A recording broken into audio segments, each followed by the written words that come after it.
Pessoal, estou trazendo para vocês uma questão da Seletiva Internacional de Física e eu espero que seja uma boa oportunidade para vocês ficarem melhores no magnetismo.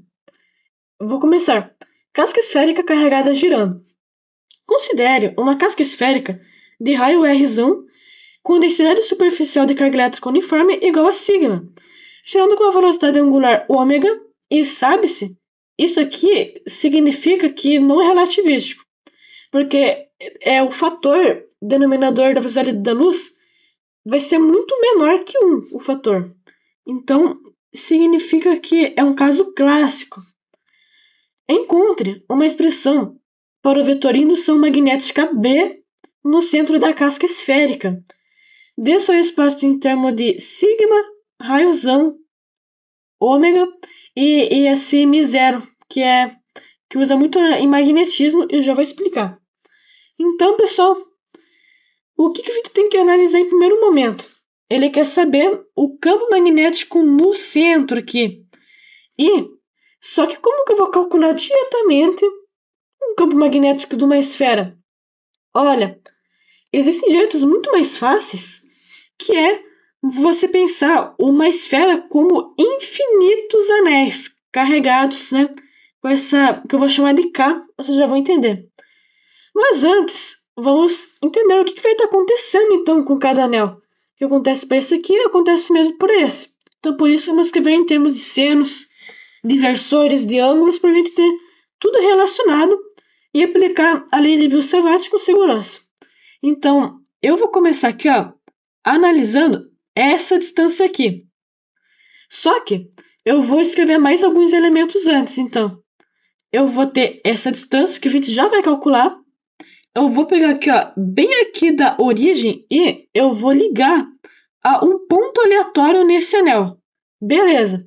Então, só que se eu ligo aqui em relação à origem, vocês concordam? Eu vou fazer de amarelo, não sei porquê, que aqui vai ter um ângulo θ. Vai ter um ângulo θ em relação a um eixo Z, por exemplo. Então, eu vou só que escrever bem aqui, então a gente vai ter alguns esses versores, né? Eu vou fazer com essa cor para destacar. Então, como aqui vai ser θ, significa que esse versor que vai estar saindo, a gente chama do versor θ, né? É o θ chapéu, então. Então a gente ter isso aqui, né? Eu estou fazendo essa análise para a gente depois aplicar tudo e ver o que está acontecendo. Então, e esse versor aqui, né, que vai estar saindo, aqui eu vou deixar assim mesmo, a gente vai chamar ele de versor R, é o R chapéu. E vocês concordam que se aqui é θ e como a gente sabe que aqui é 90 graus, a gente pode tranquilamente escrever aqui, que essa medida vai ser, no caso como aqui é o Rzão da esfera, né? Vai ser Rzão vezes o seno desse ângulo θ. Tá bom.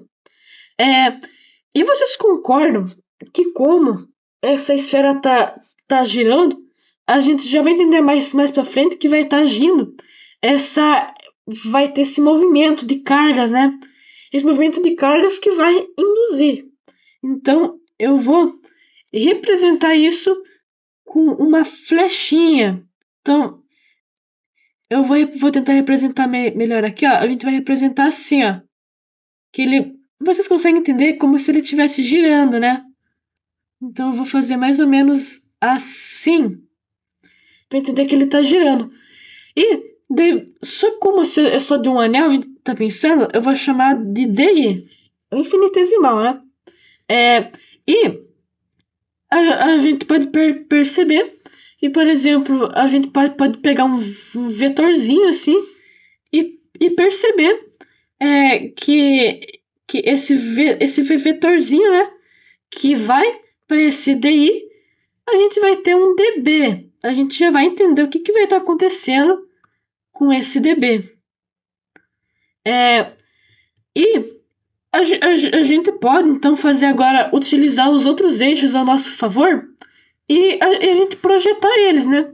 Então, vamos pegar uma linha reta e tracejada. Então, nós vamos projetar, por exemplo, mais ou menos seria mais ou menos aqui, então. Deixa eu fazer mais certinho. Seria mais ou menos aqui. Que a gente vai ligar, né? Então a gente vai ligar e a gente vai ter um outro ângulo. Vocês já vão perceber. Por exemplo, eu vou deixar aqui linha padrão para a gente entender melhor. Então, ó, ele vai estar mais ou menos assim, ó. E vocês concordam que vai ter, nessa posição aqui, a gente vai ter um ângulo φ.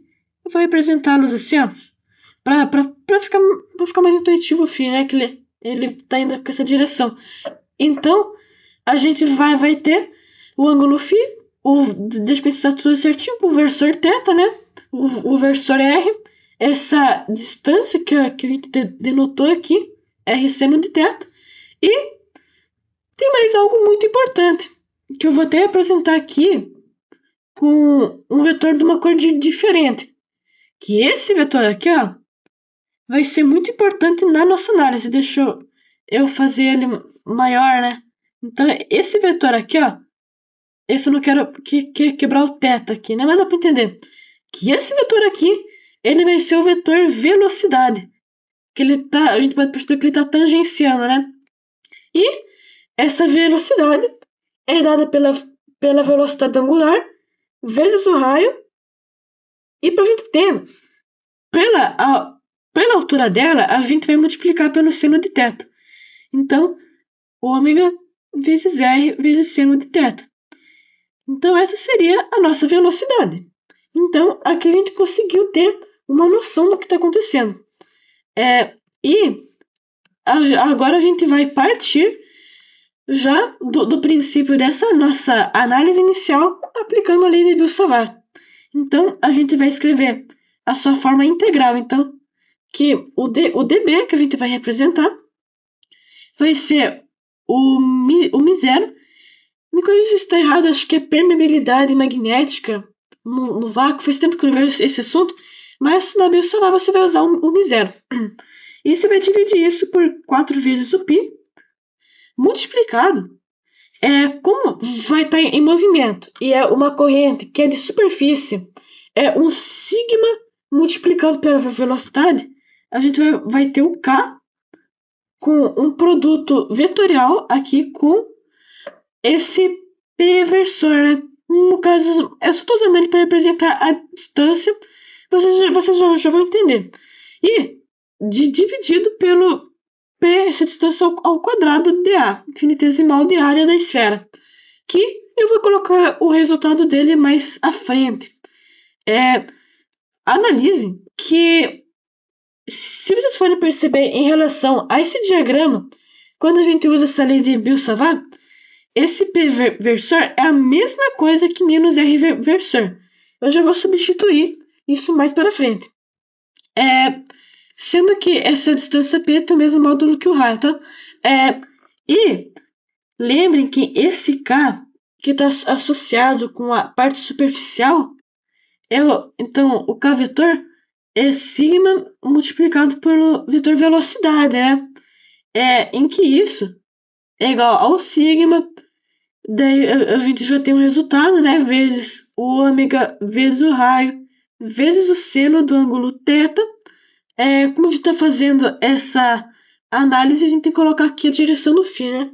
Que no caso desse ângulo φ que a gente vai estar analisando, se deu para entender o que está acontecendo aqui. Então, você vai substituir em relação a essas informações. Então, você vai substituir que esse vetorzinho infinitesimal dB vai ser isso aqui, que é constante em 0 sobre 4π, para regular, multiplicado por esse K. A gente vai substituir o K, que é sigma vezes ômega vezes o raio vezes o seno do ângulo θ, com φ versor escalar com menos R versor, dividido por R, esse R ao quadrado. E vocês podem perceber, pessoal, que tem esse dA. Só que vocês lembram qual que é o elemento infinitesimal de uma esfera? Então, se você faz uma análise com cálculo, é um resultado também que até já decorado, que é r² seno de θ de φ. Então, eu vou escrever aqui o dA, mas eu vou tentar arranjar um espacinho já para escrever ele aqui, ó. Então, é r² vezes o seno de θ de θ de φ. Mas, percebam que vai cortar, né, o r² com r². Isso já é um bom sinal. E, como a intensidade menos vai passar, né, então a gente vai ter que dB vai ser igual ao, no caso, menos μ0 sobre 4π. Como cortei o r², ele vai estar multiplicando por sigma vezes ômega vezes o raio vezes o seno ao quadrado, porque tem ali do dA, da esfera, seno ao quadrado de θ de φ. E claro, como a gente vai estar tentando analisar a direção certa, a gente tem que acrescentar o θ versor. Ok. Então, isso será um elemento infinitesimal. Mas eu vou aqui fazer uma análise que é bem conhecida assim na física. Esse resultado que a gente pega e você pode deduzir ele, não é muito difícil não. Que você tem que esse θ versor, ele na direção do eixo x, tá? Então eu vou escrever aqui, tá? Para vocês se guiarem. Então, aqui ó, é o eixo x, aqui é o eixo y, lá em cima é o eixo z, só para vocês estiverem guiados nessa parte aqui. Então, é o seno de θ vezes o cosseno de φ na direção x, daí somado, então é positivo, seno de θ e seno de φ na direção y e na direção z. Vocês percebem que vai ser menos cosseno de θ. Ok. Bem, então, agora eu vou fazer uma análise. Qual que vai ser o campo magnético no eixo x? Qual que vai ser o campo magnético no eixo y e no eixo z? E eu vou integrar. Então, se eu integrar, por exemplo, daí eu chego que dois funcionam. Eu faço no caso, essa soma vetorial dos dois. Ou só se um funcionar, eu vou fazer só um. Então, por isso, eu vou analisar cada um desses. Então, fazer uma análise de cada campo magnético em cada eixo. Então, vamos pensar. Tá, qual que vai ser o campo magnético, por exemplo, no eixo X? Já vou começando a escrever o que vai ser constante sempre, que é menos μ0 vezes sigma vezes ômega vezes o raio dividido por 4 vezes π. Daí, para o eixo x vai ficar seno ao cubo, devido vai ter o cosseno de φ. Então, a gente vai ter isso aqui que vai variar, né? Então, a gente vai ter aqui, ó, o seno ao cubo de θ vezes o cosseno, então, eu vou separar aqui, ó, cosseno de φ e de θ de φ. Beleza? Já vamos analisar aprofundadamente isso. Qual que é o seu campo magnético em Y? Então, em Y, a gente vai escrever já o que é constante, menos μ0 vezes sigma vezes ômega vezes r, dividido por 4 vezes o π. E isso, a gente só analisar aqui, ó, a gente vai ter então seno ao cubo de θ, daí que a gente vai ter o seno de φ multiplicado de θ de φ. Beleza, já vamos integrar. Espere um pouco, porque agora falta, vamos dizer, a mais importante, que você já consegue perceber por simetria, né? Só de você olhar, você sabe que a DBZ tem algo de especial. Então, primeiro a gente vai ter a constante, menos μ0 vezes sigma vezes ômega vezes r, dividido por 4 vezes o π. Mas olha só, o z está associado com menos cosseno. Então, a gente vai acabar aqui tendo multiplicado essa região aqui. Claro que depois já vou cortar o sinal. A gente vai ter, então, o seno ao quadrado, porque a gente não vai, então a gente só vai ter esse aqui, ó, seno ao quadrado de θ, pelo que tem ali, cosseno de θ de φ. Vocês percebam, né, que fica assim. E eu eu vou ter que circular isso, porque isso é muito importante, pessoal. Todas essas aqui vão ser essenciais. São elas que vão dar continuidade. A gente resumiu esse problema meio que abstrato em fórmulas matemáticas, né? Olha que legal, pessoal. Então, olha só. O que a gente vai fazer a partir daqui? Eu vou ter que escrever aqui, ó. Eu vou integrar. Então, eu vou integrar em relação a esses infinitesimais. Pra gente. Então, a gente vai analisar, tá? O θ vai de tanto até quanto. O φ vai de tanto até quanto. A gente vai fazer todas essas voltas ali para fechar uma esfera. É praticamente isso que eu estou tentando fazer aqui. Então, eu vou começar com o primeiro, né? Eu vou começar. Qual que vai ser o campo magnético no eixo X dessa esfera? Bem, a gente, claro que a gente. Eu já tô aqui, né? O que é constante, só vai ser sinal de menos. Então, menos μ0 sigma ômega R dividido por 4π. Só letra grega quase, né? Uma latina ali. Então, multiplicado aqui, o que está em θ? Seno ao cubo de θ. Então, vamos fazer uma integralzona aqui, ó. Então, de seno ao cubo de θ, multiplicado por uma outra integral, que essa é mais importante que essa, vocês já vão entender. Os parâmetros vai ser de 0, o θ vai até π. Então, o θ vai até o π. E a gente sabe que o φ, que ele vai girar, ele vai dar uma volta completa. Então, ele vai de 0 a 2π. Mas, pessoal, eu acho que muita gente já sabe o que vai acontecer com essa integral aqui, ó. Você já sabe o que vai acontecer. A gente também pode pensar que a gente está pegando um intervalo par. E se a gente for integrar esse intervalo par dessa onda cossenoidal, a gente vai anular essas duas partes. Então, ou você pode pensar assim, nem mexendo nesse integral, e você já saber que isso vale zero, ou você pode integrar e você pode escrever aquele que vai ficar o seno que varia de 2π a 0, você faz o cálculo ali, e você percebe que qualquer jeito vai dar zero. Então, o que isso significa, pessoal? O que significa que Bx é igual a zero? Que não vai ter campo magnético no eixo X. É praticamente isso. E em By, que é menos μ0 vezes sigma vezes ômega vezes R sobre 4π, isso multiplicado pela integral de 0 a π, daí tem ali antes, de seno ao cubo de π, de θ, só vai mudar o outro lado em vez de ser cosseno, vai ser seno. Vai ser de 0 a 2π. Estão percebendo? Por causa desse parâmetro aqui, né? Então, de seno de φ. Mesma coisa, calcule essa integral ou pense na função, isso vai dar zero.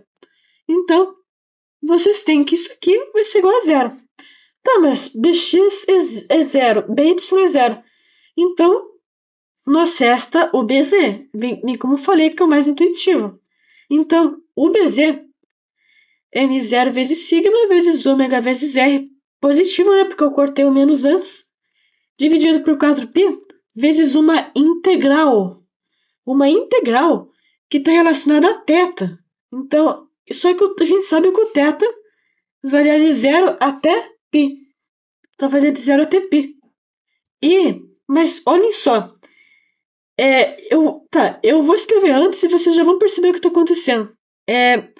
Então, de seno ao quadrado de θ, então, de seno ao quadrado de θ vezes cosseno de θ, multiplicando, e tu pensa, essa integral aí já era, não dá para resolver. Mas vocês vão ver que tem um jeito muito fácil de resolver ela, que você tem que pensar do jeito fácil, né? De 0 a 2π de próprio φ. Então, a gente já está prevendo que a gente não consegue imaginar muito bem esse gráfico, então a gente vai ter que calcular de qualquer jeito. Então, a gente tem aqui, ó, vai ficar φ variando de 2π a 0, então isso aqui vai valer 2π. Vocês percebam que a gente já pode cortar esse 2, que vira 2 e o pico π, já facilita as contas. Então a gente já soma com aquela integral segunda ali. A gente só tem uma integral, olha que fácil. Então, tá, então a gente tem aqui BC, vai ser igual àquela constante μ0 sigma, que multiplica o ômega, que multiplica o raio, daí vai estar dividido por 2, porque cortou tudo aquilo ali, vezes a integral desses parâmetros do ângulo θ, só estou simplificando aqui. Então, disso aqui, ó, a gente quer calcular essa integral aqui. Vamos pensar com calma, porque olha só, a gente pode até deixar mais fácil ainda, mas é só para ficar mais estético isso, para a gente ficar com uma integral melhor. Então a gente vai ter μ0 vezes sigma vezes ômega vezes o raio, isso multiplicado por uma integral, eu só vou dividir aqui, ó, vai ficar muito melhor, vocês vão perceber, de 0 a π sobre 2 do que a integral que é seno ao quadrado de θ cosseno de θ de θ. Isso que a integral quer. Mas olha só, o que vocês acham de a gente fazer uma substituição bem inteligente? O que seria essa substituição bem inteligente? Que ajuda muito. Pensa comigo. O que acontece se eu chamar o U de seno de θ? Vocês acabam de perceber que o du vai ser igual, então, ao cosseno de θ de θ. E quando você substitui, você vai na expressão de antes, aqui, ó, para você ter esses parâmetros, né? Daí você vai escrever aqui θ0. Então, θ0, a gente vai ter seno de 0. Daí seno de 90, a gente vai ter 1. Então, a gente já vai escrever os parâmetros, né? Então, essa é uma integral de u igual a 0 até u igual a 1, que eu só tô pegando a integral, tá? Deixa eu até separar aqui, ó. Eu tô agora pensando nessa integral. Como o pessoal comentou, né? O professor Juan, ele comentava, chamar de então, i é igual a essa integral de 0 até 1. Então, vamos pensar, pessoal. Como é que vai ficar aqui? Aqui, ó, seno de θ é 1. Então, o seno de θ ao quadrado é 1 ao quadrado. Vezes seno cosseno de θ de θ, ó, olha que sorte. Deu du. Essa integral é a mais conhecida, assim, vamos dizer. E a gente sabe que vai ficar u ao cubo dividido por 3, daí é só substituir. Vai ficar u ao cubo sobre 3, joga, fica 1/3 menos 0. Então isso é igual a um simples... Só deixa eu arranjar aqui, ó. É um simples 1/3. Tudo esses integrais são 1/3. Então, o que significa? A soma desse vetorial de x e y, isso não é nulo. Então, o que importa é o z. Então, a gente pode sim escrever aqui, ó. Deixa eu até aumentar aqui, ó. Que esse campo magnético B vai ser igual àquela constante sobre 3. Só isso. Então, vai ser μ0, que multiplica sigma, que multiplica o raio, que multiplica, no caso vai ser o vetor, ômega, e vou pegar uma linha reta para ficar reto, dividido pelo número bem difícil de achar, que foi o número 3. Então, a gente vai dividir isso por 3 e obtemos o campo magnético de uma esfera que gira. Olha que legal, pessoal. A gente descobriu o campo magnético de uma esfera que gira. E vocês devem estar pensando, caramba, que questão difícil, mas isso é só o ETA. Eu não quis trazer os outros itens, porque ia ocupar muito tempo. Mas essa questão também é muito boa. É muito boa. Ela é um enunciado simples, assim, entende o que está acontecendo. E você tem que partir para o que vai estar a seguir, né? Então, toda a representação aqui, calculei os campos, integrei, calculei e descobri o B. Valeu aqui quem chegou até aqui e espero que o pessoal dê mais crescimento pro canal. Obrigado, pessoal.